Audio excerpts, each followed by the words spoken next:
Hello, hello, welcome. Guess what we're making today? We're making hazelnut spread, chocolate hazelnut spread. So for those of you who know me personally, you know that I eat a lot of this, literally sometimes by the spoonful. This was actually a switch from Nutella. This is the healthier version. It's dairy free for my needs and it is organic, but it does have sugar. So in our attempt today, we'll try to make the same thing with less ingredients and without using sugar. We're gonna use our agave syrup. Let's see how this works. We're gonna start by blending the nuts. They are roasted hazelnuts. They have no skin on. If you happen to have hazelnuts with skin on or they're not roasted, you can always put them into the oven. The skin will come right off as they get heated, and you'll be able to have the same thing happening. So let's get started. Okay, let's blend.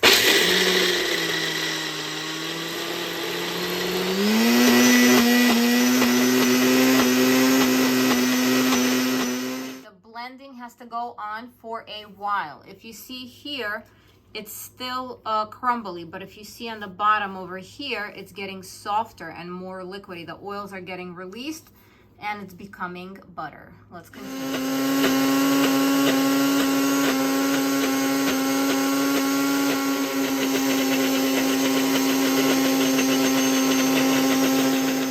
Okay, if you ask me, this is absolutely amazing. It's liquidy. It smells amazing and it looks great. So we're gonna add in the rest of our ingredients. Okay, to this we're gonna add about a tablespoon of coconut oil. Okay, we're gonna add 1 heaping teaspoon of cocoa powder to make this chocolate. And we're gonna sweeten this with agave.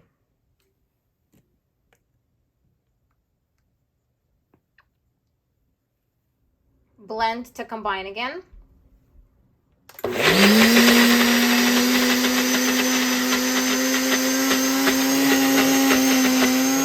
Okay, if this isn't amazing, I don't know what is. Check this out. Real deal chocolate fudge. Real deal homemade Nutella. In a matter of minutes.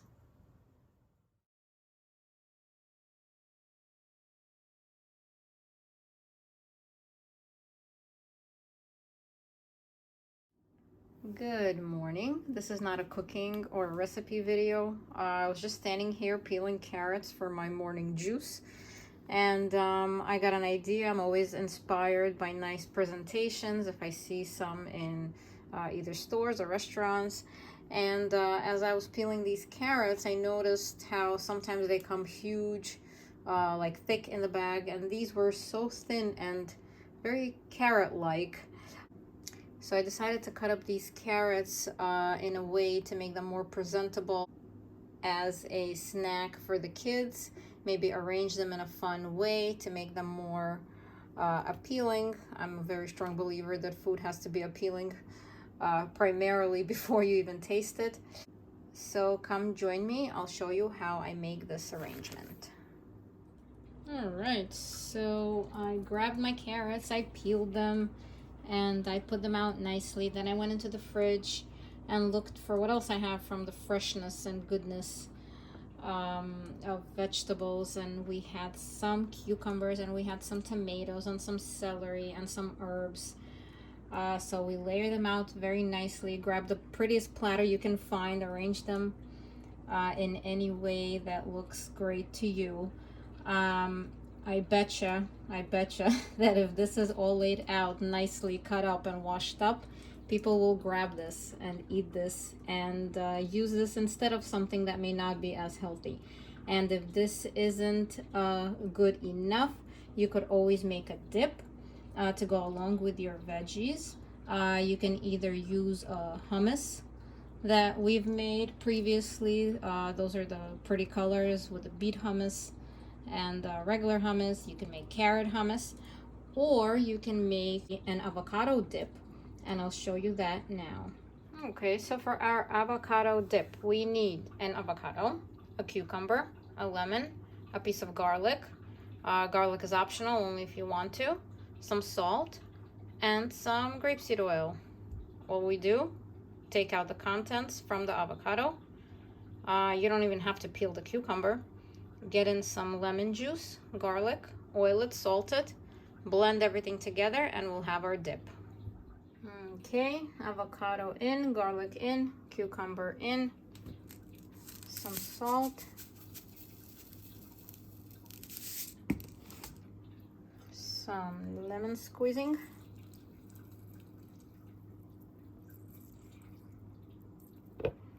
you could do either half a lemon or maybe even more.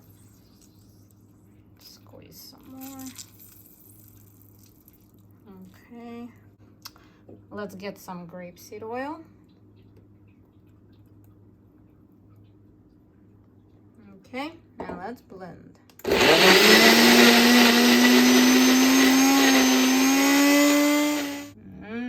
Smells so good. You should be here to smell this. Okay, let's put it in a dish. Okay, I don't think I can come up with anything healthier than this. It's vegetables with vegetables. Alrighty, enjoy.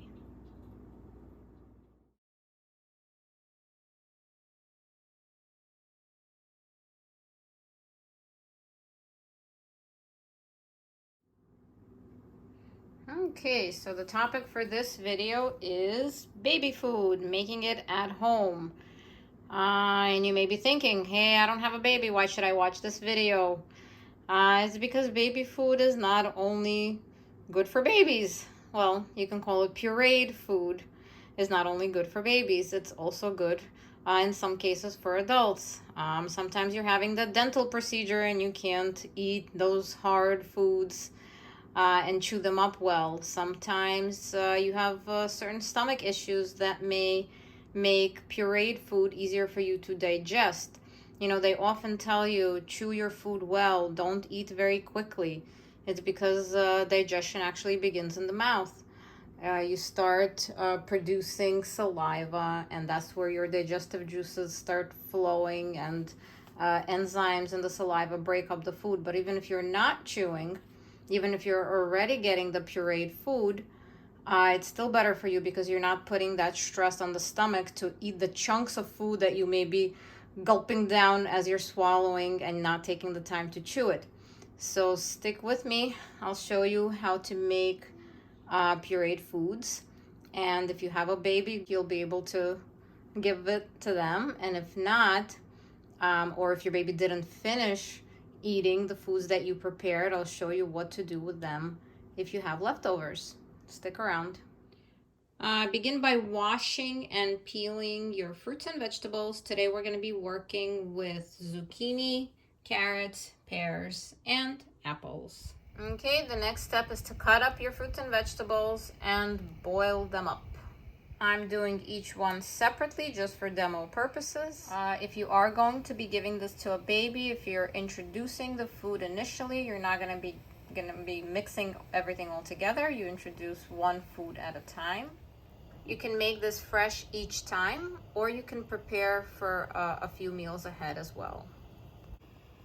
For baby food, you don't have to flavor these in any particular way, because babies who haven't been exposed to other foods, they don't really know any better, and each of these fruits and vegetables contain their own sugar, the natural sweetness that is going to be just enough for the baby. If you're going to be doing this for an adult or making pureed soups out of these, you can definitely flavor with other herbs, maybe a little bit of pink Himalayan salt. But the highlight of this video is that if you're not making this for a baby, you can definitely use this for different recipes. And that's what we're going to be showing here today. We're going to use some of these pureed fruits, veggies for recipes. And sometimes you're turned away from recipes because you may not have a puree in the fridge or in your pantry. But, you know, don't be turned away, because you can always make this by yourself. And I can't wait to show you what we do from these. Okay, so once your fruits and veggies are boiled and tender, you can blend them up. Here I have my pear. So here we have the pear puree. We're gonna proceed with the apples. Okay, got the apple puree. Moving on to zucchini. Alrighty, zucchini puree. And lastly, we're gonna do carrots. All right, and this part is complete. Okay, so I wanted to say one thing about the consistency. So if you add more water, you're gonna get a smoother texture, as you see here in the pear puree.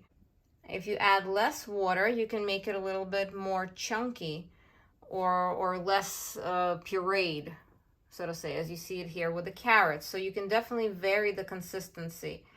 Stage 1, 2, 3, all those things also depend on the type of fruit or vegetable that you're blending. You can look up what's part of stage 1 foods, stage 2 foods, etc.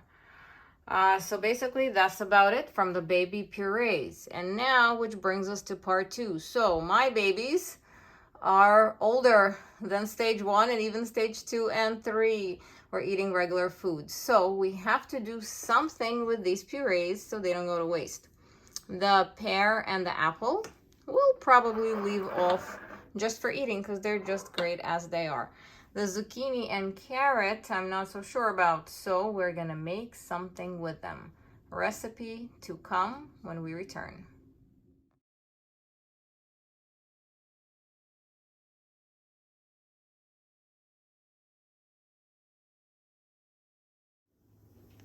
Good morning, everyone.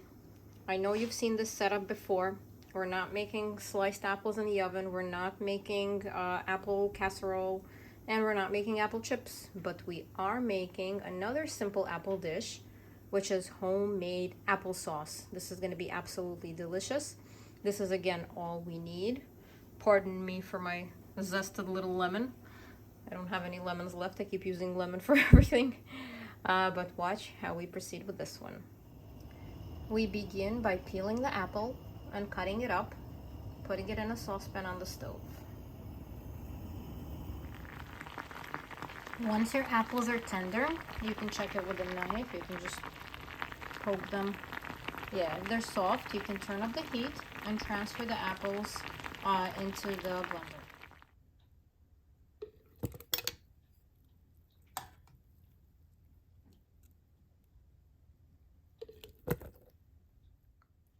Once everything is here, we'll add a tiny bit of sweetener. We'll add a little bit of cinnamon.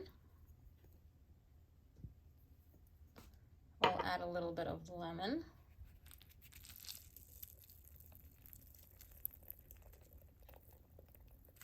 Okay, wait for this to cool off a little bit. Reserve this liquid, don't spill it out, because we may need it for better blending.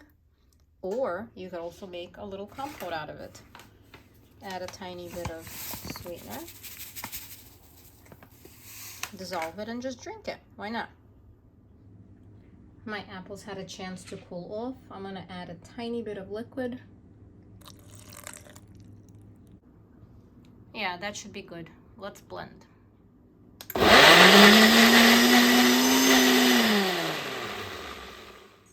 Okay, if you like your applesauce chunky, you can leave it like this, or you can add a little bit more of the liquid to make it smoother. For like stage 1 baby food, you would make it a little smoother. Let's puree again.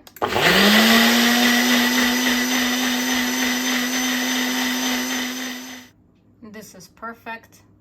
I like this consistency. And right over on this side, we have our apple compote. So you just made 2 dishes, an apple compote and an apple sauce.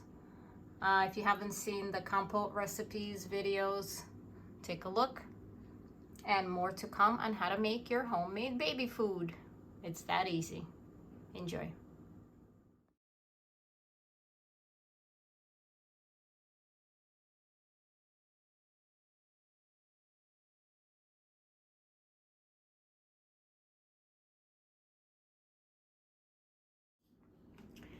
Greetings, guys. Today we're going to be making hummus.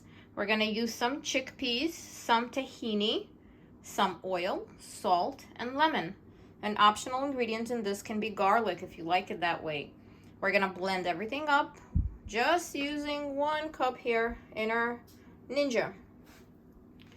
We may need to add a little bit of water. We'll see. But wait for something interesting to come. We're gonna make a twist in this recipe by using something that we have from the recipe before. Not gonna tell you what it is yet. You'll have to watch. Okay, I began by opening my 2 cans of chickpeas. I rinsed them. I put them into my container, a little below the max liquid line, because we're gonna add some ingredients. We're gonna add the oil. We're gonna add some salt. We're gonna squeeze some lemon. Ooh, don't drop any pits. You'll have to go fishing for them. I should have used the lemon squeezer. 1 second. Alrighty, back with the lemon squeezer. There we go. That's good. Okay, we're gonna add some tahini. That's our sesame paste. Okay, I add about 1 tablespoon per can. So there's 2 tablespoons in here. You can add less if you don't want the taste to be somewhat, it's like it gives like a little bittery taste, but I think with the lemon combined, it all balances out. I did save some chickpeas for garnish for later. Okay, and lastly, I'm gonna add a tiny bit of water just for easy blending. Yeah, that should be about right. Okay, let's give it a shot.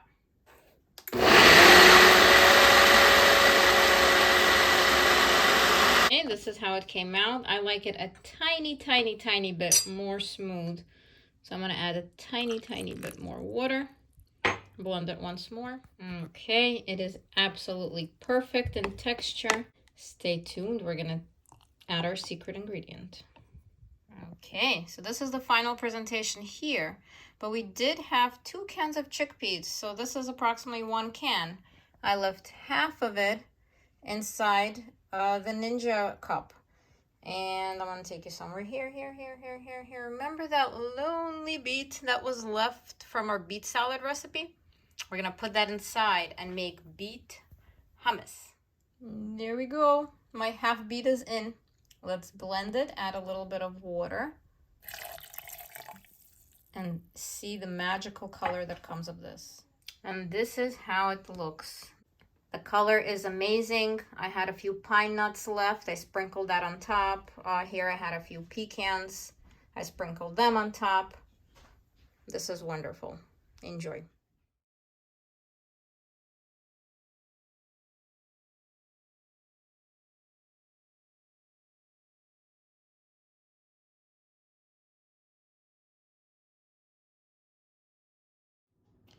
Greetings, everyone. Today we're going to be experimenting with butternut squash.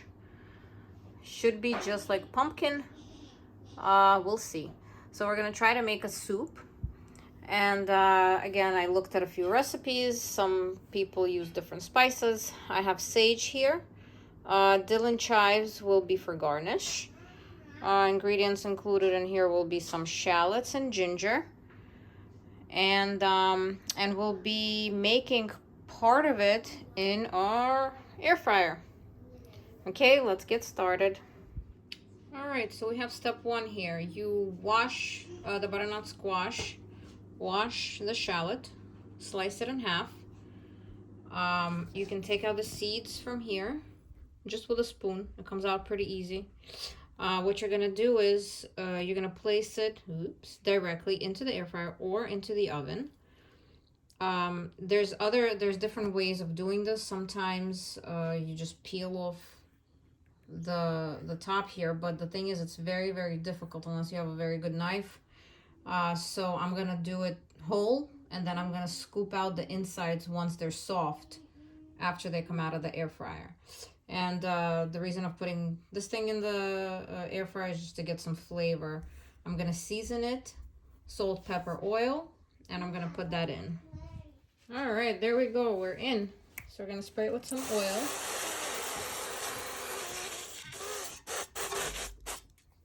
We're gonna give it some salt.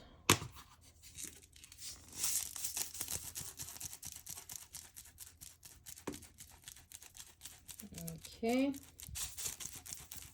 Some pepper. And the rest of the flavors will come when we actually put everything into boiling water, when we actually try to make the soup. Alrighty, here we go. Okay, it's seasoned, it's peppered, it's salted, and it's oiled. And now we're gonna go in.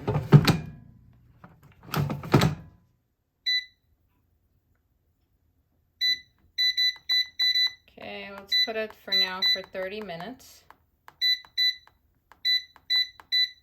See if we need more later. All right, we're at 16 minutes, so about halfway through. It's looking great. I think 30 minutes should be perfect. It's gonna be tender. All right, let's see further. Whoa, looking good. Let's see. Oh, it's soft. How exciting. Okay, let's see this one. This guy over here. Oh, no, it's soft also. Okay, perfect. We're gonna scoop it out and put it into a pot. Yes. Okay. Okay, so I got a pot of water here. And I put 2 sage leaves, I put a piece of ginger, and I put 2 bay leaves. Now I'm gonna open my air fryer, take out the butternut squash with a spoon. And once the water boils, I'm gonna put that inside. I'm not gonna keep it there for too long, but I will infuse these flavors. All right, my water is boiling, so I'm gonna transfer this in there. I lowered the heat a little bit so I don't make a mess and splash everything all around. Ooh, there we go. Oh, I think I need to increase the heat again. 1 second. Okay, we'll put on medium. All right. Transfer everything in there. Okay. Over to the side so everyone can see, including the shallots. Okay, I'm going to continue doing this, let it cook for a little bit, not too long, and then it's going to be the final step. We're going to take out the bay leaves and the other leaves, the sage and the ginger, and we're going to blend the butternut squash and the onions and the shallots rather together. Alrighty guys, so the soup came to a boil. We're gonna take the contents. I'm not gonna use much liquid yet. I'm gonna add it as needed. I'm transferring it to my Ninja. Oops, I think I dropped a piece. Okay. I'm gonna continue doing this. We're leaving out, remember, we're leaving out the leaves and the ginger piece. And I'm transferring the butternut squash and either all of the shallots or maybe half a shallot. We'll see. I don't want it to overpower the butternut squash. Also, before I did all of this, I salted the water. Don't forget about the salt, unless you're okay without putting it in. But I like it well balanced. So yeah, and also before blending, just let it cool a little bit. Okay, that's it. We're at our final step. We have the butternut squash in the blender. We have some of the liquid reserved in case we need it to be more soupy creamy. We have some chives and dill for garnish and some pumpkin seeds. Okay, let's give it a blend.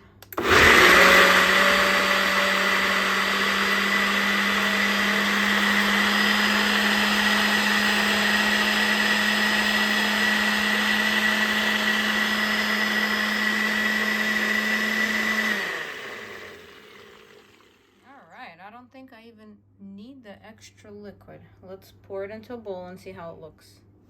I think this worked. It looks creamy and delicious. We're gonna garnish it with some greens. Okay. And the last and final touch, a few pumpkin seeds. Yum. Our butternut squash soup.